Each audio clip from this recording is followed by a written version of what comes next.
ઓમ નમઃ શિવાય. શ્રાદ્ધ ભાગ ચિંતામણી પાર્ટ 4.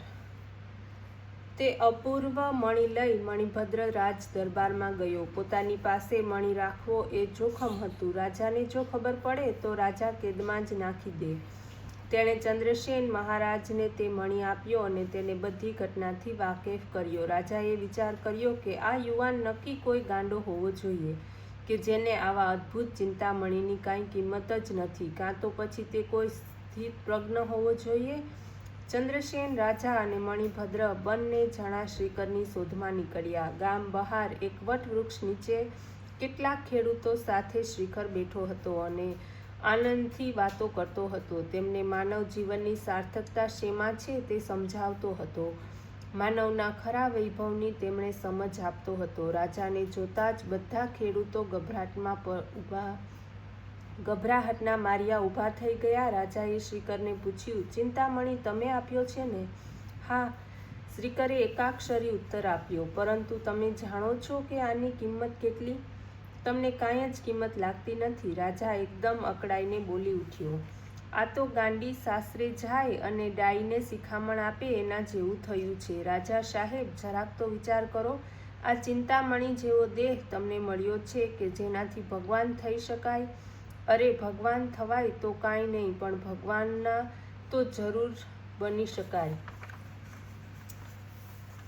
અરે, ચિંતામણી જેવા આ દેહને તમે શા માટે નાહક ફેંકી દો છો? જીવનને ભોગવિલાસમાં શા માટે ઉડાડી દો છો? શા માટે આટલા સસ્તામાં તમે તેને વેચી ખાવ છો? અને વળી પાછા મને ઉપદેશ આપવા નીકળ્યા છો કે ચિંતામણીની તમને કાંઈ જ કિંમત નથી. રાજા, આપ જરા ઊંડો વિચાર કરી જુઓ એટલે સમજાશે કે સાચા ચિંતામણીની કિંમત મને નથી કે તમને.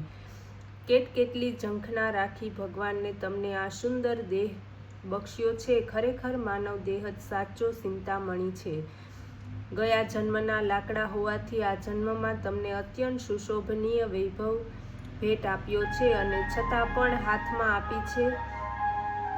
આ બધું એ આશાએ તમને ભગવાને આપ્યું છે કે મારો દીકરો છે, લાવ બધું તેને આપું. આ સૃષ્ટિમાં જઈ તે મારું કામ કરશે, લોકોનું જીવન પુષ્ટ કરશે, સ્વાસ્થ્ય અને સમાધાન નિર્માણ કરશે, ઈશ્વર વિમુખ થયેલા દીકરાઓને ઈશ્વર સન્મુખ કરશે. પણ રાજા, તમારી જાતને તમે પોતે જ પૂછી જુઓ કે તમે આજ સુધી શું કર્યું છે.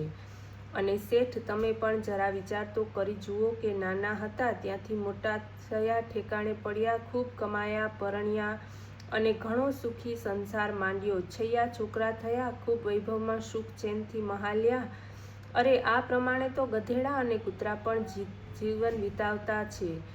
એમાં તમારા જેવાઓએ નવું શું કર્યું? ગયા જન્મના યોગ ભ્રષ્ટ બનેલા તમે રાજા અને શેઠ બનીને આ ગધેડા કૂતરાના સંસારથી બીજું વિશેષ શું જીવનમાં કર્યું છે?